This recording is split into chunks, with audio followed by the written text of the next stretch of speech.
अस्सलाम वालेकुम स्टूडेंट। मेरा नाम मोहम्मद फ़ैज़ान अली कुरैशी है। उम्मीद है कि आप सब लोग बहुत अच्छे होंगे और आप सब लोगों को खुशामदीद मेरे इस चैनल बायोलॉजी मेरे साथ में। स्टूडेंट्स, जैसा कि आप सब लोग जानते हैं कि हमने चैप्टर 6 प्रोकैरियोट्स से स्टार्ट किया हुआ है और उसके हम सीरीज़ वाइज टॉपिक कवर कर रहे हैं। आज जो हम चैप्टर 6 आपकी 11th क्लास बायोलॉजी का अ, जो टॉपिक पढ़ने जा रहे हैं, उस टॉपिक का नाम बेसिकली बैक्टीरियल सेल वॉल है। आज जब आप इस टॉपिक को पढ़ लेंगे तो आपके जितने भी डाउट्स होंगे इस टॉपिक से लेके बैक्टीरियल सेल वॉल से लेके इंशाल्लाह आपके सारे टॉपिक्स क्लियर होंगे। और दूसरी बात ये कि हम जितना भी पढ़ेंगे बैक्टीरियल सेल वॉल के हवाले से वो सारे नोट्स में से पढ़ेंगे और ये नोट्स मैं आपको इसका लिंक भी प्रोवाइड कर दूँगा। जब ये वीडियो अपलोड हो जाएगी तो आप इसको ईज़िली मेरे डिस्क्रिप्शन से जाके इसे डाउनलोड कर सकते हैं। स्टूडेंट्स, जितने भी नोट्स लिए मैंने ये सारे आपकी बुक से भी बनाए, उसमें एक्स्ट्रा नॉलेज डाली ताकि आपका थोड़ा बैकग्राउंड फंडामेंटल्स क्लियर हों। जैसा कि आपको पता है कि हम सेल वॉल शुरू कर रहे हैं, तो सेल वॉल की जब हम बात करते हैं तो सेल वॉल का बेसिकली हम उसकी कंपोजिशन देखते हैं कि केमिकली है क्या। देखिए, केमिकली सेल वॉल को हम म्यूरिन भी कहते हैं। The bacterial cell wall is made up of murein. Murein is a mixture of two conjugated molecule. Two conjugated molecule से मुराद के कॉन्जुगेटेड क्यों? क्योंकि they are made up of two types. Glycan is a carb, lipo is a lipid. यानी कि carbohydrate plus क्या मिल रहा है इसके साथ? लिपिड मिल रहा है, तो जाहिर सी बात है they are the conjugated molecules. इसी तरीके से आपकी बुक ने जो थोड़ा डिस्क्राइब किया है उसे पेप्टिडोग्लाइकन को किया है, लेकिन आप बोलेंगे लिपिड लाइपोग्लाइकन को क्यों नहीं किया? तो मैं एक और बात बता दूं कि जितने भी हमारे पास लिपिड्स होते हैं, सॉरी बैक्टीरियाज होते हैं, सेल वॉल होती है बेसिकली बैक्टीरियाज की, ज़्यादातर हमारे पास जो होती है वो पेप्टिडोग्लाइकन की बनी हुई होती है। जितनी भी ज़्यादा बैक्टीरिया है उनमें पेप्टिडोग्लाइकन ज़्यादा होता है। तो इस वजह से जनरली बात एक कॉन्सेप्ट क्लियर है कि bacterial cell wall is made up of peptidoglycan. लेकिन अब आगे जब हम ग्राम नेगेटिव को पढ़ेंगे तो ग्राम नेगेटिव के बाद लिपिड की कंसंट्रेशन यानी कि लिपिड की जो मिकदार है वो ज़्यादा होती है, जिसको हम एलपीएस भी कह सकते हैं, यानी कि लाइपोपॉलीसेक्राइड भी कहते हैं, जो कि बेसिकली इसमें होती है ग्राम नेगेटिव में होती है, लेकिन ग्राम पॉजिटिव के अंदर लिपिड की कंसंट्रेशन नहीं होती ज़्यादा। तो ये बात थोड़ी क्लियर करने के लिए कि पेप्टिडोग्लाइकन ग्राम पॉजिटिव में पाई जाती है और लाइपोग्लाइकन किस में पाई जाती है? ग्राम नेगेटिव में पाई जाती है और ये ग्राम पॉजिटिव में पाई जाती है। सॉरी, सिंपल सी बात है। इसी तरीके से आपके ऊपर थोड़ा डिटेल में जो स्ट्रक्चर बयान किया है वो है आपके पास पेप्टिडोग्लाइकन। जब हम पेप्टिडोग्लाइकन को पढ़ते हैं, आपकी बुक ने थोड़ा स्ट्रक्चर बनाया, उस स्ट्रक्चर को मैंने बनाया ताकि आपको इजीली एक अच्छे तरीके से समझा सकूं। तो उस स्ट्रक्चर को मैंने जो जितनी भी थॉट्स एंड नॉलेज सवाल उस तरीके से मैंने उसको डिवाइड किया बेसिकली, जिसमें मैंने डिवाइड उसको कुछ ऐसे किया है कि सबसे पहले मैंने उसके 3 पार्ट बना दिए, डिवाइडेड इनटू 3 पार्ट्स बायोकेमिकली। सही है? Backbone, tail and bridge basically. इससे क्या होगा, उससे आपको याद करने में आसानी हो जाएगी कि यार पेप्टिडोग्लाइकन बेसिकली है क्या वाला। जब हम ये मैंने थोड़ा-सा वो स्ट्रक्चर बनाया तो उसमें मैंने इसमें लेबलिंग भी करी है, जो आप देख रहे हैं पूरी चेन। आप ये जो चेन देख रहे हैं और अपना जो स्ट्रक्चर बने हुए हैं बेसिकली, ये जो रिंग बने हुए हैं बेसिकली केमिकल रिंग्स जो बने हुए हैं कंपाउंड्स के, इन कंपाउंड की अगर हम रिंग्स की बात करते हैं, दे आर द इनके लिए भी मैंने स्पेशल लाइन लिखी हुई है जो कि नीचे पढ़ेंगे हम। जस्ट आप इनकी पार्ट्स को लोकेशन देख लें कि बैकबोन में किसे कह रहा हूँ और दूसरा मैं टेल किसे कह रहा हूँ।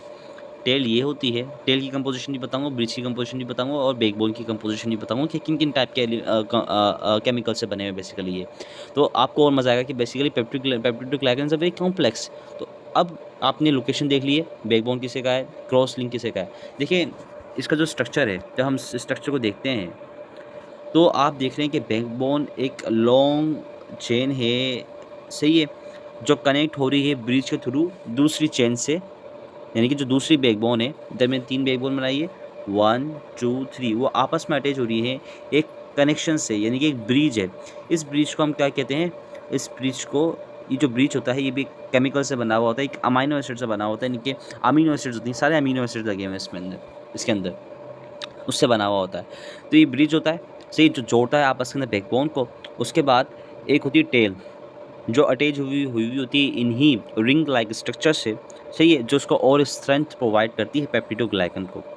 जब हम बात करते हैं इस एक-एक कंपोनेंट की, इस एक-एक पार्ट की कंपोजिशन की, तो इसमें जो टेल होती है, टेल बनी हुई होती है 4 टाइप की डिफरेंट अमीनो एसिड से। एक होता है हमारे पास एल-एलानिन सबसे पहला, दूसरा होता है हमारे पास डी-ग्लूटामिक एसिड, चौथा होता है हमारे पास डी-एलानाइन। पहले में था, आप बोलेंगे एलानाइन एलानाइन दोनों में आ रहा है, इसलिए आ रहा है क्योंकि एक हमारे पास एल-एलानाइन होता है और दूसरा हमारे पास होता है डी-एलानाइन। और चौथा हमारे पास जो होता है वो होता है अमीनो एसिड हमारे पास लाइसिन, इसके पास पेप्टिडोग्लाइकन के पास। ये तो आपको कंपोजिशन पता चल गई किसकी? टेल की। अब हमें ब्रिज की कंपोजिशन जाननी कि यार ये जो ब्रिज है जो बैकबोन को अटैच कर रहा है आपस के अंदर, उसकी कंपोजिशन में क्या है बेसिकली, ये मुझे बता दें। देखें, इसको हम पेंटाग्लाइसिन बोलते हैं। क्यों? Bridge is made up of 5 glycine amino acids. सही है।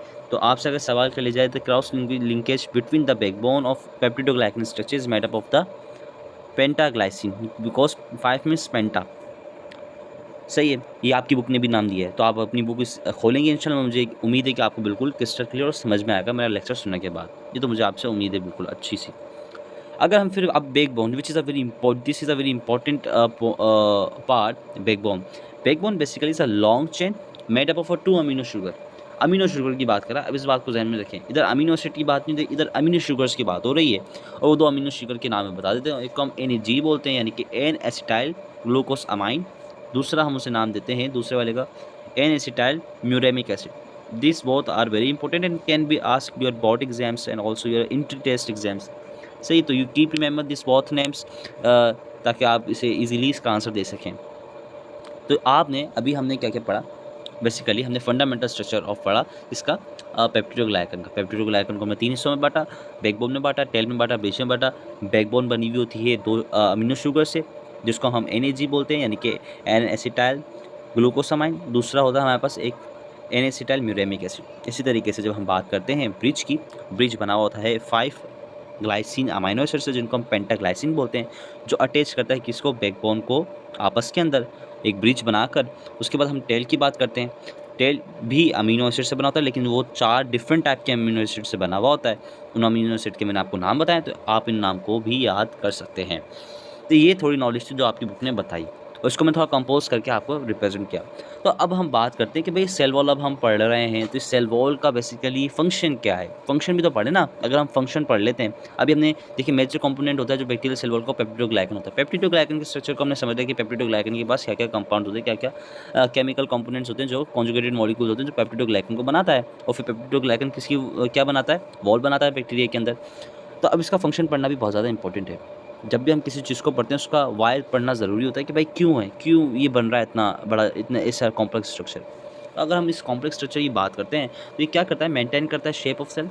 This is the first point which is a very important. ये आपसे एग्जाम में पूछा जा सकता है कि cell wall is maintain the dash things of the bacterial cell. तो आपसे ये filling the blanks as MCQs पूछा जा सकता है। इसी तरीके से दूसरा पॉइंट हमारे से कहता है कि प्रोटेक्ट्स द इंटर, यानी कि सेल वॉल होती है क्या करती है, इंटरनल कंपोनेंट्स को क्या करती है, सेव करती है। इस बात को क्या करना है, आपने याद रखना है। इंटरनल कंपोनेंट्स में साइटोप्लाज्म होगा, इंटरनल कंडीशंस होगा, उनसे इनको बचाती है। एक और जो सबसे इंपॉर्टेंट बात है, सेल वॉल बैक्टीरियल सेल को बचाती है साइटोलाइसिस से। Cytolysis the process in which the cell wall can be, यानी in which the cell can be burst, यानी कि सेल फट सकता है। फटेगा क्यों? देखिए, एक प्रोसेस होता है ऑस्मोसिस का, जिसमें बेसिकली होता है क्या है कि एक सेल होता है, उसके इन्वायरमेंट के अंदर बहुत सारा फ्लूइड होता है। तो ये वो सेल एक फ्लूइड के अराउंड रखा हुआ होता है, या होता है बेसिकली। उस फ्लूइड के अराउंड सॉल्ट की कंसंट्रेशन क्या हो जाती है, सॉल्ट की एस, यानी कि हम इधर एस लिखते हैं, कम हो जाती है। अब आपको पता है कि सेल के अंदर तो सॉल्ट है ना, जैसे कि हम इधर सॉल्ट बनाते हैं छोटे छोटे से। होता है क्या है, जो उसके अराउंड में जितना भी फ्लूइड होता है, वो सेल के इनसाइड जाना शुरू हो जाता है। जब वो इनसाइड जाता है तो फिर क्या करता है, सेल को बर्स्ट कर देता है, जिससे सेल फट जाता है। ये ज़्यादातर एनिमल सेल के अंदर ऐसी ही कंडीशन होती है। लेकिन जब हम बैक्टीरियल सेल की बात करते हैं, तो बैक्टीरियल सेल को बचना भी तो है ना एनवायरनमेंट की इस हार्श कंडीशन से। तो क्या करा उन्होंने एक बिल्कुल हार्ड सेल वॉल डेवलप की, जिससे वो साइटोलाइसिस की कंडीशन, यानी कि ब्रस्टिंग ऑफ सेल या ब्रेकडाउन ऑफ सेल वॉल से बच जाते हैं। सही है। तो ये भी एक बहुत बड़ा रोल होता है सेल वॉल का बैक्टीरिया के अंदर। और सबसे अच्छा और सबसे फेमस जो रोल होता है बैक्टीरियल सेल वॉल का, जिससे सब परेशान है, हमारा पूरा हेल्थ सेक्टर परेशान है, वो होता है कि भाई जो ग्राम नेगेटिव टाइप होती है बैक्टीरियल सेल वॉल की, वो क्या करती है, वो बहुत मेजर प्ले रोल अदा करती है डिजीज़ कॉजिंग के अंदर। Because such type of cell wall contain endotoxin. ये कंटेन करते हैं, ये एंडोटॉक्सिन। ये कुछ एंडोटॉक्सिन से मुराद ऐसे टॉक्सिन जो आपकी बॉडी में एंटर हों और आपको डिजीज़ कॉज कर दे, जिसके नतीजे में आपकी बॉडी का हीमियोस्टेसिस, यानी कि regulations of your check and balance system is destroyed totally. फिर हम लोग क्या यूज़ करते हैं, फिर हम लोग इस्तेमाल करते हैं किसका, एंटीबायोटिक का, जो क्या करती है, उन ऐसे बैक्टीरिया को मारने के लिए यूज़ की जाती है जो ये डिजीज़ कॉज कर रहे हैं। आप ये बात बिल्कुल ईज़िली समझ पा रहे होंगे, जो मैंने आपको बिल्कुल आसानी से समझाई है। इतनी डिस्क्रिप्शन आपकी बुक में नहीं है, लेकिन ये बताना ज़्यादा ज़रूरी है कि बेसिकली फ़ंक्शन क्या करती है बैक्टीरियल सेल वॉल। अगर हम ग्राम नेगेटिव की बात करते हैं, ग्राम नेगेटिव के लिए एक और बात होती है कि ग्राम नेगेटिव के अंदर जितने भी टाइप के बैक्टीरिया होते हैं ज़्यादातर पैथोजेनिक होते हैं, यानी कि वो डिजीज़ कॉज करते हैं। तो जब भी किसी भी पर्सन का बैक्टीरियोलॉजिकल माइक्रोबायोलॉजिकल टेस्ट परफॉर्म किया जाता है, उसकी बॉडी फ्लूइड्स का, ब्लड का, तो उसमें कल्चर किया जाता है। अब कल्चर में हर टाइप का बैक्टीरिया ग्रो हो जाता है। उस ग्रोइंग के अंदर हमें डिसाइड करना पड़ता है कि भाई एक्चुअली बैक्टीरिया कौन सा हो रहा है जो उसकी बॉडी में डिजीज़ कॉज कर रहा है। तो cell wall as a tool use किया जाता है for the identification of bacterial species और स्ट्रेन, कि भाई कौन से स्ट्रेन है या स्पीशी जो ये डिजीज़ कॉज करवा रही है। तो ये कुछ फंक्शन है और यूजेस हैं सेल वॉल के, जो सेल वॉल अपने लिए भी यूज़ करता है और जो साइंटिस्ट होते हैं बड़े बड़े वो इसको बेसिकली आज के दौर में माइक्रोबायोलॉजिस्ट टोटली मॉलिक्यूलर लेवल पे जा चुकी है, जिससे हो सकता है वो इससे बहुत ज़्यादा फ़ायदे भी हैं। अब जब हमने पेप्टिडोग्लाइकन का स्ट्रक्चर पढ़ा, फंक्शन को भी समझा कि बेसिकली सेल वॉल का फंक्शन क्या होता है, तो अब हमें अच्छी खासी नॉलेज पता चल चुकी है कि सेल वॉल बेसिकली है क्या। तो जब हम बात करते हैं सेल वॉल की, तो cell wall on the basis of bacterial cell divided into two groups. पहला gram positive bacterial cell wall, दूसरा gram negative bacterial cell wall. इनमें मैंने कुछ डिफ्रेंसिएशन आपकी बुक से लिए हैं ताकि आप फेमिलियर रहें, इससे आपको थोड़ा मुश्किल ना लगे ये।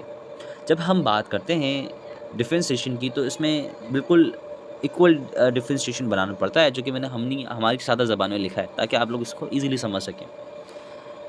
जब हम पढ़ते हैं कि देखिए जो सेल वॉल होती है ग्राम पॉजिटिव के पास और ग्राम नेगेटिव के पास, वो ग्राम पॉजिटिव के पास थिक सेल वॉल होती है जिसकी थिकनेस तकरीबन 20 से लेके 18 नैनोमीटर तक होती है, और इसके बरक्स थिन होती है यानी कि पतली होती है किसके पास, ग्राम नेगेटिव के पास। इसके बरक्स अगर हम देखते हैं पेप्टिडोग्लाइकन की मिकदार, क्वांटिटी, लेयर्स को देख लें, सिंपल सी बात है। तो gram positive bacterial cell wall के पास जो पेप्टिडोग्लाइकन की जो लेयर होती है वो ज़्यादा होती है, मल्टी लेयर यानी कि ज़्यादा होती है, सिंपल सी बात।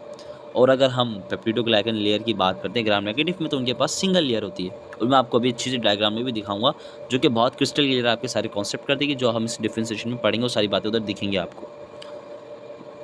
इसी तरीके से रिजिड एंड लेस इलास्टिक, यानी कि ग्राम पॉजिटिव होता है हमारे पास, उसकी जो सेल वॉल होती है वो तो ठोस होती है और कम लचकीली होती है। इलास्टिक का मतलब होता है कि लचकीलापन कम हो। इसके पास अगर हम ग्राम नेगेटिव को देखते हैं तो वो लेस रिजिड यानी कि कम ठोस होती है और मोर इलास्टिक होती है यानी लचकीली ज़्यादा होती है। तो ये बात ग्राम पॉजिटिव के लिए, तो ये बात को आपने याद रखना है, this is a very important point. अगर हम इसमें बात करते हैं थोड़ी अमीनो एसिड की, तो इसमें थोड़े फ्यू अमीनो एसिड होते हैं जो कि हम पेप्टिडोग्लाइकन में देखते हुए आए। 4-6 टाइप के टोटल हमें उधर अमीनो एसिड दिखे। लेकिन अगर हम ग्राम नेगेटिव की बात करते हैं भाई, अगर हम बात करते हैं एक माइक्रोस्कोपिक स्पीशी की, तो सबसे ज़्यादा कॉम्प्लेक्स स्पीशी कौन सी है हमारे पास, ग्राम नेगेटिव बैक्टीरिया। इतने ज़्यादा कॉम्प्लेक्स हैं कि अभी मैं आपको तस्वीर दिखाऊंगा, आप खुद डिसाइड कर लें कितनी ज़्यादा कॉम्प्लेक्स इनके पास क्या होती है, सेल वॉल होती है। तो इनके पास several type of amino acid होते हैं इनकी सेल वॉल के अंदर, इनके पास कम होते हैं। बेसिकली अमीनो एसिड इसमें प्रेजेंट होते हैं सल्फर कंटेनिंग और एरोमेटिक अमीनो एसिड होते हैं ग्राम नेगेटिव के अंदर, और एब्सेंट होते हैं ग्राम पॉजिटिव के अंदर। ये एक और बात जो कि बहुत ज़्यादा इंपॉर्टेंट है, टेरिक एसिड की बात होती है। टेरिक एसिड हमेशा प्रेजेंट होता है ग्राम पॉजिटिव के अंदर, किसके अंदर, ग्राम पॉजिटिव बैक्टीरिया के अंदर, इसको हम ऐसे लिख देते हैं, और एब्सेंट होता है किसके अंदर, ग्राम नेगेटिव के अंदर। This is a fundamental thing, इसको आपने याद रखना क्योंकि ये बात आपने भी डिस्कस की है, विच is a very important for you. अगर हम देखते हैं ग्राम पॉजिटिव को, तो उनकी जो लिपिड एंड लाइपोप्रोटीन की जो वो है ना कंसंट्रेशन, वो लो होती है, यानी कि इनके पास लिपिड एंड लिपोप्रोटीन कम होते हैं। ग्राम पॉजिटिव की बात कर रहा हूँ। इसके बरक्स अगर हम देखें ग्राम नेगेटिव को, तो इनके पास हाई लिपिड होती है। सही है, क्या होती है, हाई लिपिड होती है, बिकॉज इनके पास एक आउटर मेम्ब्रेन होती है, यानी कि एक मेम्ब्रेन तो प्लाज्मा मेम्ब्रेन होती है, जो किसके बाद आती है हमारे पास, सेल वॉल के बाद आती है। किसके बाद आती है, सेल वॉल के बाद आती है प्लाज्मा मेम्ब्रेन, जिसको हम पीएम से भी लिख सकते हैं। लेकिन ग्राम नेगेटिव के पास पहले आउटर मेम्ब्रेन आती है, क्या आती है, आउटर मेम्ब्रेन आती है। आउटर मेम्ब्रेन के बाद हमारे पास उसमें क्या आती है, फिर लिपिड की लेयर आती है, सिंगल लेयर आती है, इसकी आती है सॉरी पेप्टिडोग्लाइकन की क्या आती है, लेयर आती है, जिसको हम सिंगल लेयर कह सकते हैं। फिर उसके बाद फिर जो आउटर लेयर होती है उसके ऊपर भी कुछ बहुत सारे lipids, protein, conjugated protein attach हुए होते हैं, एंडोटॉक्सिन होते हैं, लिपोपोलीसैकेराइड्स होता है। तो अभी स्ट्रक्चर दिखाऊंगा आपको, ये सारी बातें उधर दिखेंगी। तो अगर हम आउटर मेम्ब्रेन की बात करते हैं, वो ग्राम पॉजिटिव में नहीं पाई जाती, लेकिन आउटर मेम्ब्रेन जो होती है वो ग्राम नेगेटिव में पाई जाती है, जिसकी वजह से लिपिड की कंसंट्रेशन बढ़ जाती है, because outer membrane is totally made up of lipid. समझ रहे हैं? लेकिन सेल वॉल जो ग्राम पॉजिटिव के पास होती है सिर्फ उसके पास सिर्फ एक ही मेम्ब्रेन होती है, जिसको हम plasma bilayer lipid bilayer membrane कहते हैं, जो कि सिंगल, उनके पास सिर्फ एक ही होती है। ये बात आपने याद रखनी है। लिपिड बाइलेयर की बात कर रहा हूँ, लेकिन इनके पास दो होती है, एक होती है किसके बाद, एक होती है इसके ऊपर पहले आउटर लेयर, उसके बाद सिंगल लेयर ऑफ पेप्टिडोग्लाइकन, फिर आती है प्लाज्मा मेम्ब्रेन ग्राम नेगेटिव में।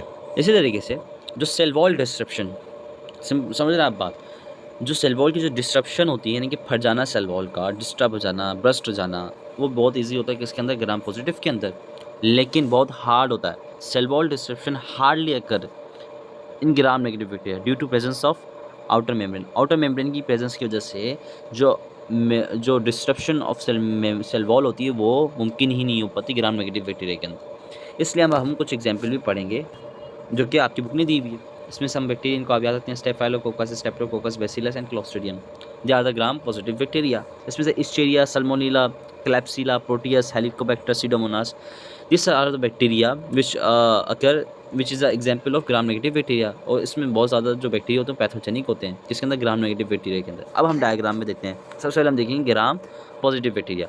मैंने आपको बताया कि भाई इनके पास आउटर मेम्ब्रेन होती है, तो इधर आपको सिंपल सी लेयर दिखती है, बहुत मोटी सी। ये जो आपको लेयर दिख रही है किसकी लेयर है, पेप्टिडोग्लाइकन की, जो मैंने आपको बताया था, जो कि तकरीबन 20 नैनोमीटर से लेकर 18 नैनोमीटर तक क्या होती है, थिक होती है। तो आप देख रहे हैं इसकी थिकनेस, सिंपल सी बात है। और इनके पास क्या अवेलेबल होता है, टोइकिक एसिड अवेलेबल होता है, जो कि किसमें पायर्स हुआ होता है, धसा हुआ होता है पेप्टिडोग्लाइकन के अंदर धसा हुआ होता है। और ये मल्टी लेयर होती है, क्या, पेप्टिडोग्लाइकन ऐसे मल्टी लेयर होती है, ऐसे ऐसे लेयर बनी हुई होती है इसकी। समझ रहे हैं आप बात? तो ये कुछ आप स्ट्रक्चर देख लें, this is a very simple structure. अब जो एक्चुअली स्ट्रक्चर आप देखेंगे वो ग्राम नेगेटिव बैक्टीरिया को, तो आपको जो मैं बता रहा था कि ग्राम नेगेटिव के पास एक आउटर मेम्ब्रेन, तो इसको हम आउटर मेम्ब्रेन बोलते हैं।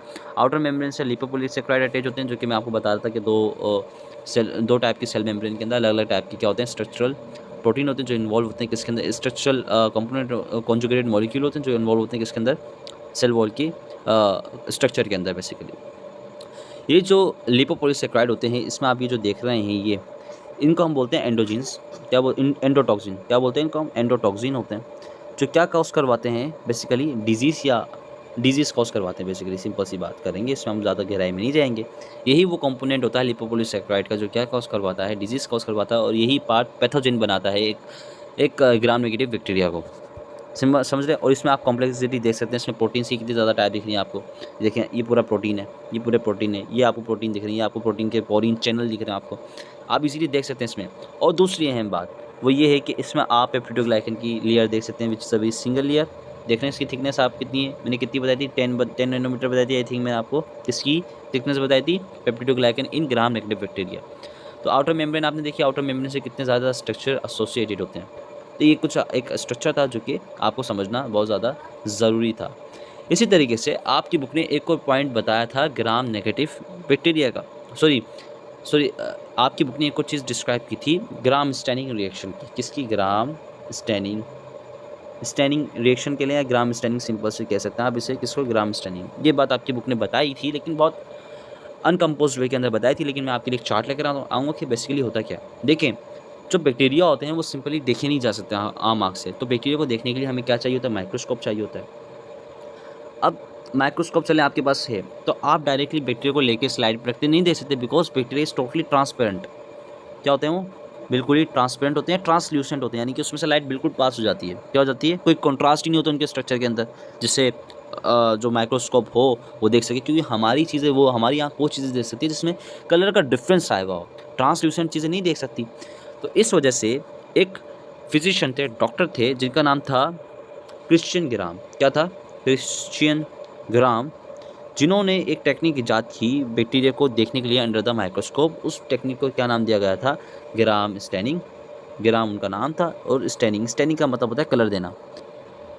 जिन्होंने ग्राम स्टैनिंग दी। देखिए, ये प्रोसीजर मैं आपको बताने जा रहा हूँ कैसे होगा। इसमें केमिकल्स के नाम भी मैंने लिखे हुए, कैसे कैसे केमिकल्स होंगे।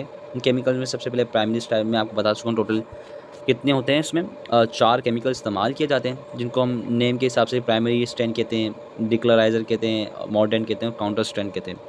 इनकी टाइमिंग देखिए कि इनको किस तरीके से अप्लाई करना है। तो आप ग्राम स्ट्रेनिंग को सर्च करेंगे तो आपको ग्राम स्ट्रेनिंग की पूरी तरीका यूट्यूब पे आपको मिल जाएगा। होता क्या है, जब आप ग्राम स्टैंडिंग कर लेते हैं, जब आप ग्राम स्टैंडिंग के बाद आपके पास जब ऐसी स्लाइड बन जाती है स्टैंड करने के बाद, तो आप उसको क्या करते हैं, माइक्रोस्कोपिक ऑब्जर्वेशन करते हैं। माइक्रोस्कोप के अंदर आपको 2 टाइप के कलर दिखते हैं। एक या तो आपको ब्लू कलर की स्टैंड, या तो आपको ब्लू कलर हुई भी वो दिखेंगी, अपना बैक्टीरियाज दिखेंगे, या तो आपको कौन से कलर में बैक्टीरिया दिखेंगे, और तकरीबन ये कोई पिंक या रेड कलर के अंदर बोलते हैं ज़्यादा, तकरीबन मैं आपको दिखाऊँ तो पिंक कलर के अंदर बेसिकली दिखेंगे। किसमें दिखेंगे, सॉरी, पिंक कलर में दिखेंगे। पिंक कलर में, जो पिंक कलर में आपको दिखेंगे वो होंगे ग्राम नेगेटिव, और जो आपको ब्लू कलर में दिखेंगे वो होंगे ग्राम पॉजिटिव। तो इस टेक्निक के बाद ही हम ये फैसला कर सकते हैं जो कल्चर हमारे पास है, या तो वो अगर पिंक है आफ्टर ग्राम स्टैंडिंग रिएक्शन तो वो ग्राम नेगेटिव कहलाएगा, या अगर वो ब्लू दिख रहा है हमें अंडर द माइक्रोस्कोपिक ऑब्जर्वेशन तो वो हमें क्या कहलाएगा, ग्राम पॉजिटिव दिखलाएगा। This is the total process of gram staining. मैंने आपको पूरा डिटेल में बताया है। अगर आपको थोड़ा सा ये this video is a very descriptive from this chapter, because ये जो टॉपिक है बहुत ज़्यादा फंडामेंटल, इसको समझना बहुत ज़रूरी था। हाँ, लेकिन आपने इसको रिवीजन इसका लाजमी रखना है। अब आपने मेरा लेक्चर देख लिया, नोट्स अपने पास इसको आप डाउनलोड कर सकते हैं in the form of PDF। मैं इसका लिंक डिस्क्रिप्शन में दे दूँगा। और दूसरी बात, आप जब इसको पढ़ लें मेरा लेक्चर, तो अपनी बुक खोल के भी आप एक दफ़ा देख लीजिएगा, तो आपके सारे कॉन्सेप्ट और क्रिस्टल क्लियर हो जाएंगे। क्योंकि मैंने आपको जितनी नॉलेज है उतनी मैंने आपको बेसिक नॉलेज की फंडामेंटल नॉलेज प्रोवाइड की, कि बेसिकली जितनी भी बातें थी उस सब मैंने आपको बता दी हैं। आई होप आपको ये लेक्चर मेरा पसंद आया होगा। अगर पसंद आया तो शेयर भी कीजिए, इसको लाइक भी कीजिए, और काइंडली मेरे चैनल को सब्सक्राइब जरूर कीजिए, क्योंकि जो लोग देखते हैं लेकिन सब्सक्राइब नहीं करते। और बस मैं आपको ये कहूँगा कि पढ़ते रहिए, मोटिवेट रहिए। अल्लाह हाफिज़, मिलते हैं हमारी अगले लेक्चर के अंदर।